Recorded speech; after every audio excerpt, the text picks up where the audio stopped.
Bienvenue sur Hémisphère Droit, le podcast consacré au design. Le secteur digital est en plein essor et il existe un certain nombre de métiers encore peu connus du grand public. Nous allons au cours de ce podcast nous concentrer sur les métiers du design graphique au sens large. Hello Boris, est-ce que tu peux te présenter ?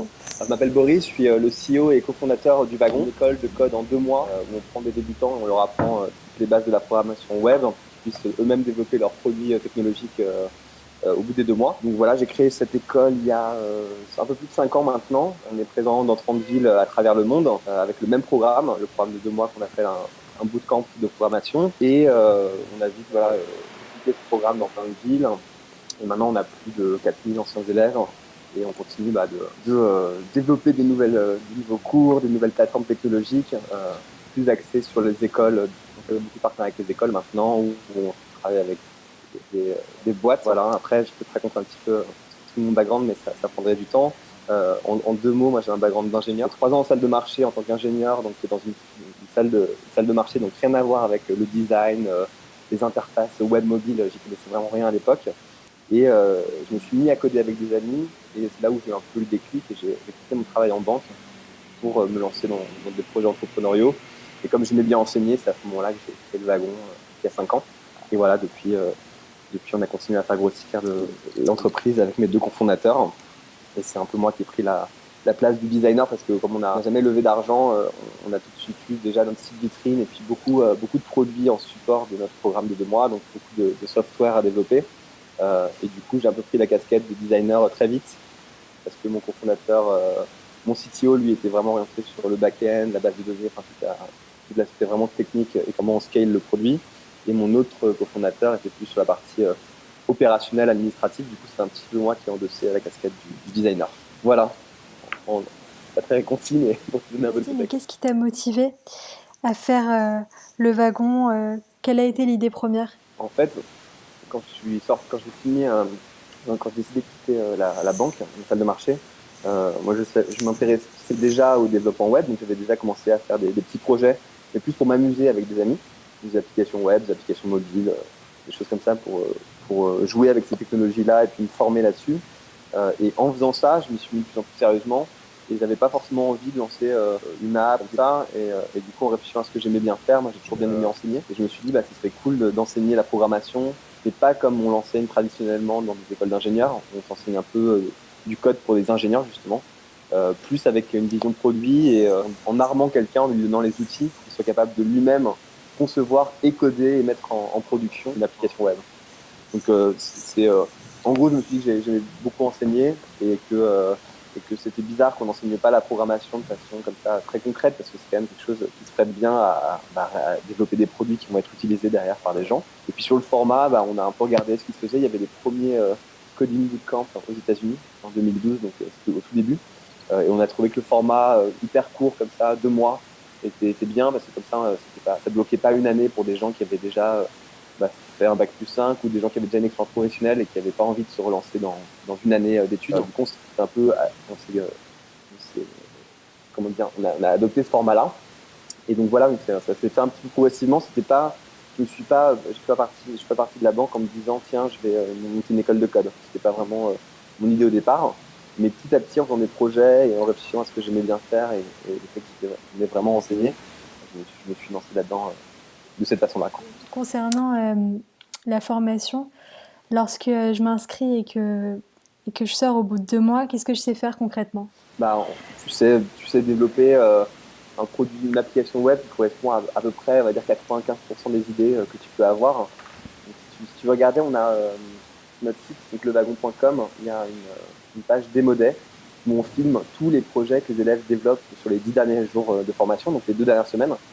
La formation dure 9 semaines. Au début, on va vraiment apprendre les bases de la programmation.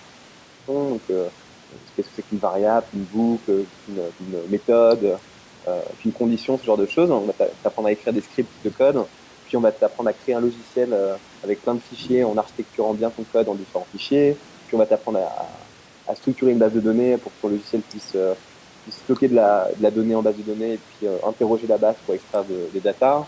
Puis on va enseigner le front-end pour que ton logiciel ait une belle interface web.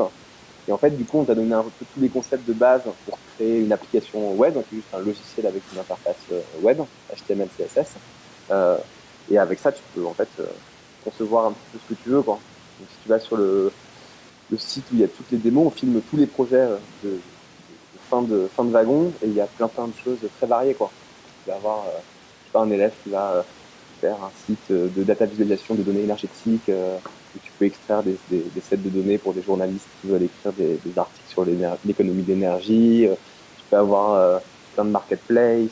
Il y a plein de projets qui sont liés au wagon, des plateformes pour des professionnels, comme des plateformes de gestion, de planning de réservation, de planning d'employés pour des restaurants, ou, enfin un peu n'importe quoi en fait, ce que tu pourrais imaginer. Tu peux regarder sur la page des modèles, tu as plein d'exemples de tous les projets que les élèves ont fait. Il y a beaucoup de choses variées, quoi.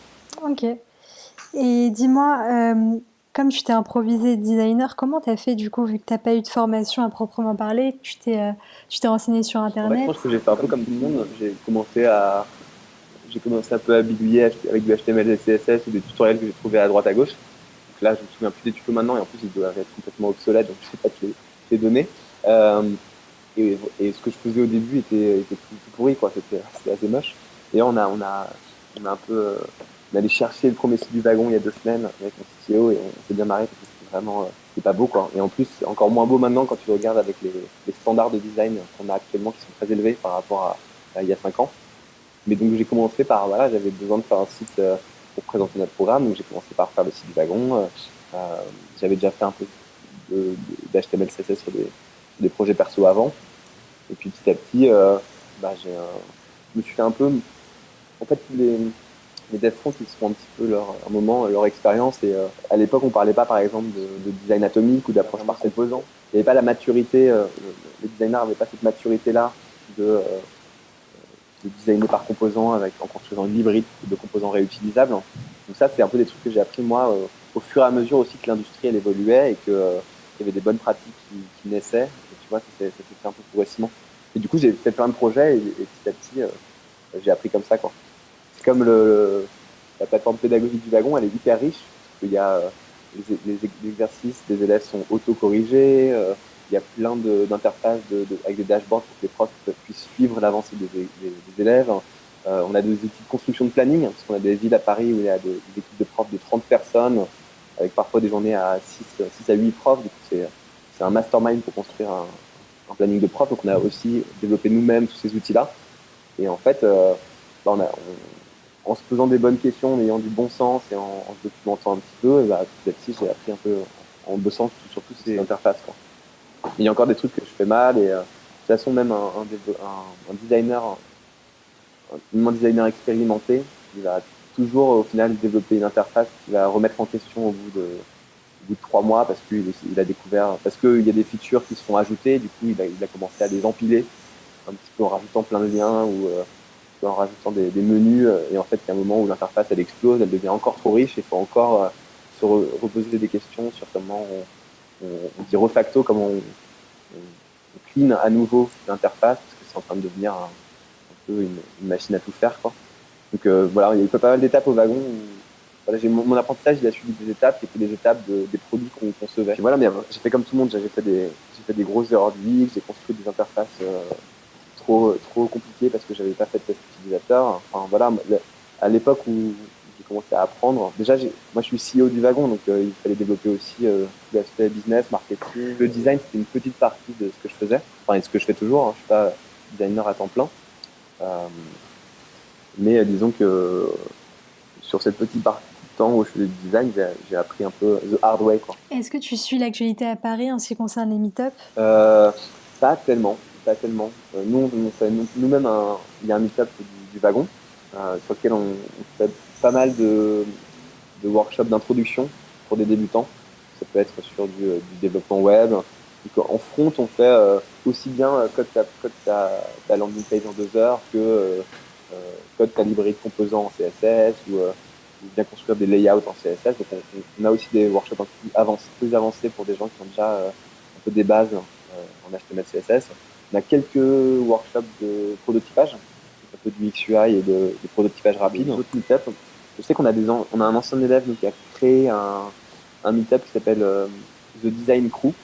D'ailleurs, ils faisaient un événement hier soir chez nous, dans nos locaux à Paris. Euh, et c'est pas mal. En gros, il réunit pas mal de designers, soit voilà, designers UI, UX, de pas mal de boîtes technologiques pour des belles startups parisiennes. Et puis, ils viennent parler de sujets qu'ils maîtrisent. Donc ça, tu peux regarder, ça, c'est assez récent. The Design Crew. Ouais. Et je pense qu'ils font enfin, ça va être des événements intéressants.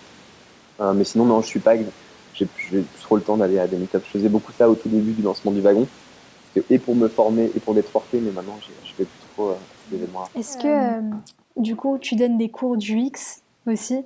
Pas vraiment d'un point de vue code, mais vraiment, voilà, l'expérience utilisateur, c'est pas vraiment de HTML, CSS, puisque je sais que votre but premier, c'est vraiment construire un soft. Ouais. En fait, ce qui est marrant, c'est que moi, j'ai commencé par faire beaucoup de front, donc beaucoup d'HTML, CSS, parce que comme on a développé le wagon assez vite, on n'avait pas le temps de vraiment réfléchir à, euh, à nos utilisateurs, à leur persona. On n'a pas eu le temps de faire parce qu'au final, on a eu des gens qui sont venus faire notre formation dès le début, et on avait besoin d'avoir une première plateforme pour un peu structurer nos exercices. Et du coup, on a itéré sur notre plateforme pédagogique. En fait, tous les 2 mois, à la fin de chaque batch, chaque promotion, en prenant en compte les feedbacks de nos élèves et de nos profs, qui étaient des deux gros types d'utilisateurs de notre plateforme pédagogique. Petit à petit, on a développé dans d'autres villes, et donc on a eu d'autres types d'utilisateurs qui étaient nos drivers, donc les gens qui lançaient le wagon dans leur ville. Et donc, on a eu de nouveaux feedbacks à intégrer qui ont guidé l'évolution de la plateforme. Et ce que je veux dire par là, c'est on a eu des vrais feedbacks. On n'a pas fait des tests utilisateurs avec des gens qu'on allait chercher pour qu'ils testent des prototypes pour qu'on itère avant de développer. On a dû développer et en fait, on n'a jamais vraiment pris le temps de faire des étapes du X et du Y où tu réfléchis vraiment à tes utilisateurs, à tes parcours utilisateurs et ensuite tu fais des prototypes ou des wireframes pour tester l'ergonomie. Tu fais tester ça à des gens pour valider. On a toujours été dans le code directement. Quoi. On n'a pas eu ce luxe-là d'avoir un process de design qui est le process classique de toutes les startups qui, avant de développer quelque chose, vont prendre le temps de bien se poser les choses. Et maintenant que la plateforme elle est bien stable, mais qu'on veut rajouter des choses, par exemple, on veut rajouter toute une partie pour un élève qui a fini le wagon, donc il n'est plus étudiant, il n'est plus en train de faire le wagon, mais il est alumni, c'est-à-dire qu'il est ancien élève. Et on veut, tu vois, rajouter pas mal de choses pour. Il y a déjà ces choses-là, mais elles sont mal designées.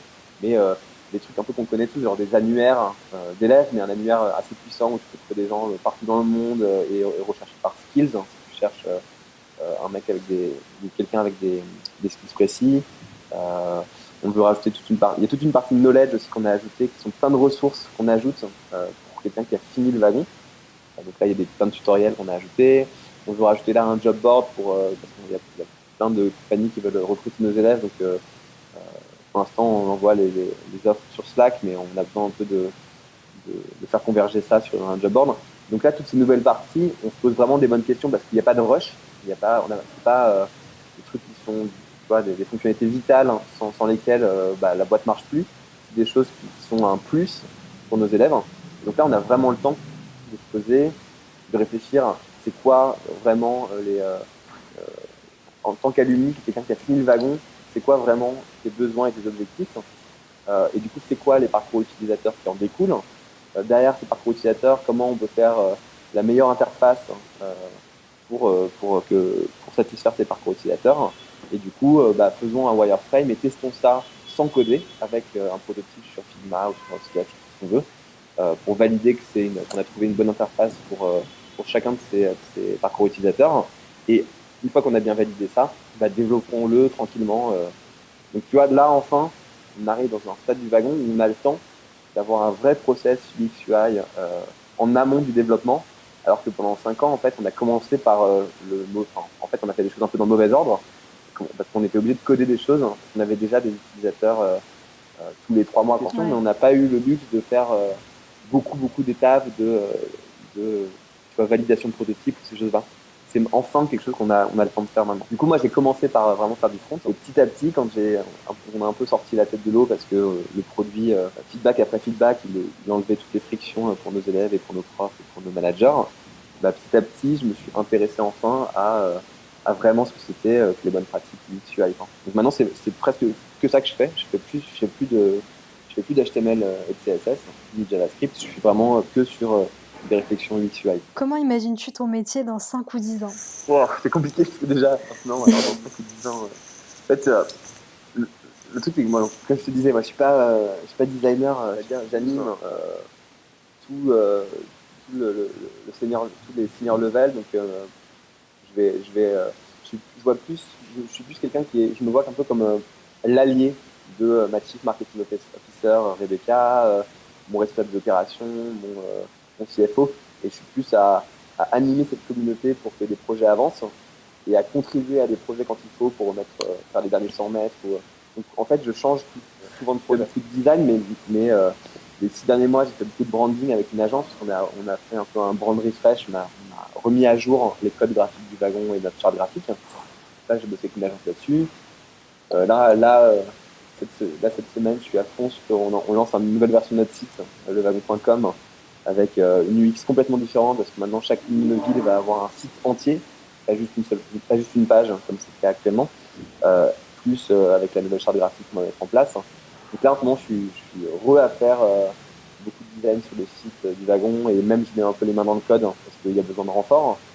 Mais quand ça sera shippé, dans 2 semaines, je vais me remettre à faire de l'UX et de l'UI sur les nouvelles choses qu'on veut ajouter à nos plateformes pour nos élèves.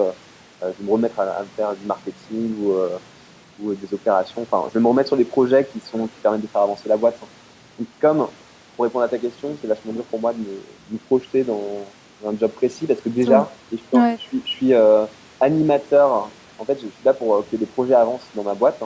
Et donc, ça veut dire et pour structurer aussi, structurer bien la boîte pour que les équipes soient bien définies, que les rôles soient clairs, ce qui n'est pas évident quand tu frappes une compagnie parce que toujours un petit peu sous-staffé. Mais je change tout le temps de projet selon le gros projet qu'on veut shipper. Du coup, Ouais, t'es très polyvalent. Voilà, c'est ça. Et je fais toujours des cours, donc je suis aussi toujours prof. De temps en temps, quand il faut faire une nouvelle version d'un cours. Donc voilà, je fais du marketing, des opérations, de la vente. Je peux aussi vendre pas mal de nouvelles offres à des écoles ou à des entreprises. Parce que comme c'est des nouvelles offres qu'on a, de nouveaux produits, quand on fait ce qu'on appelle le Customer Discovery, c'est-à-dire que Customer Discovery, c'est que tu veux lancer quelque chose, avec un produit ou un service, tout ce que tu veux, mais en fait, tu n'es pas très sûr que tu as mis le doigt sur le bon besoin, et donc tu vas aller faire des rendez-vous clients, et en fait, tu vas essayer de vendre quelque chose que tu n'as pas développé, mais juste pour valider que tu as le bon produit ou le bon service. C'est un peu de la vente, en fait, mais c'est un truc que font aussi des UX designers. Donc, je fais aussi beaucoup de ça pour les nouveaux projets qu'on a, où en fait, on ne sait pas trop s'il y a un marché, on a envie de tester avant de le développer. Donc, voilà, je fais un peu de Pour terminer, quel est ton conseil pour quelqu'un qui souhaite débuter en design? En fait, nous là, moi je viens de finir un cours en ligne du QI qu'on vient de finir. Pour l'instant, c'est un cours qu'on fait que avec des écoles. Donc il n'est pas accessible en ligne, mais il le sera peut-être bientôt. Donc peut-être qu'on va le mettre à disposition pour le grand public. Je pense qu'en fait, ce qui est compliqué, je trouve, avec l'UX UI, c'est que en fait, sur l'UX par exemple, il faut bien séparer. Enfin, moi j'aime bien séparer les deux. Donc, sur tout ce qui est réflexion utilisateur, qui sont mes types d'utilisateurs de mon app, c'est quoi leur persona, c'est quoi les différentes tâches qu'ils doivent accomplir, c'est quoi leurs objectifs. Sur tout ça, en fait, c'est des profils. Des gens qui aiment bien l'UX, c'est des gens qui aiment bien se gratter la tête sur des problèmes un peu. Voilà, c'est des gens qui peuvent avoir étudié la psychologie ou des choses comme ça, qui aiment bien se gratter la tête sur ces problématiques sans vouloir dessiner ou réfléchir à leur interface. Et ça, il y a assez peu de bonnes ressources en ligne, parce que je trouve que souvent les cours en ligne de ça, c'est soit très superficiel, soit c'est plus des cours de design thinking qui sont faits par des consultants, qui sont pas très concrets. Donc je pense que il doit y avoir des bonnes ressources, mais le mieux quand même, c'est de se confronter à des problèmes réels là-dessus. Et à l'inverse, sur l'UI, il y a beaucoup de ressources. Et souvent, c'est un peu des ressources d'experts, c'est des UI designers qui vont montrer les derniers outils qu'ils utilisent, ou leur workflow avec Sketch, InVision et Abstract, je sais pas quoi. Et du coup, c'est très... pareil, ça te donne pas trop la big picture. Et il y a encore moins de cours qui fait le lien entre, ok, j'ai fait une réflexion UX, ça maintenant sur mon interface, c'est-à-dire mes user flow, mes wireframes, mes mockups. Il y a peu de cours qui font le lien avec les. Donc sur l'UI, je pense que c'est assez simple de se former à Figma par exemple, ou à Sketch et de faire des petits prototypes d'app. Sur l'UX, c'est plus compliqué de se former en ligne parce que voilà, c'est des ressources un peu. Ça semble parfois un peu bullshit les cours d'UX en ligne. On voit pas trop à quoi ça sert. On voit pas aussi le rapport que ça a avec l'interface. Nous, on dit bah ok, j'ai fait une réflexion UX, mais c'est quoi les conséquences sur la conception de mon interface? Et c'est pas forcément évident de faire le lien avec les ressources. Bon, j'ai du mal à répondre aux questions parce que moi j'ai appris sur le tas et j'ai jamais vraiment suivi de cours pour apprendre tout ça. Je sais que sur notre chaîne YouTube, bon, après elles sont peut-être un petit peu vieilles maintenant, mais il y a quelques workshops que moi j'avais fait sur du prototypage, donc comment définir un peu son produit et puis rapidement faire un prototype sur Figma ou sur Sketch pour aller tester l'ergonomie de son application. Donc ça peut être des choses faciles à faire, quoi. Genre, tu prends n'importe quelle idée et tu te dis bah tiens, je vais faire un petit prototype de mon app et le tester avec mes amis, n'importe qui. Ça c'est vraiment c'est assez facile à faire. Il y a plein de ressources pour faire du prototypage.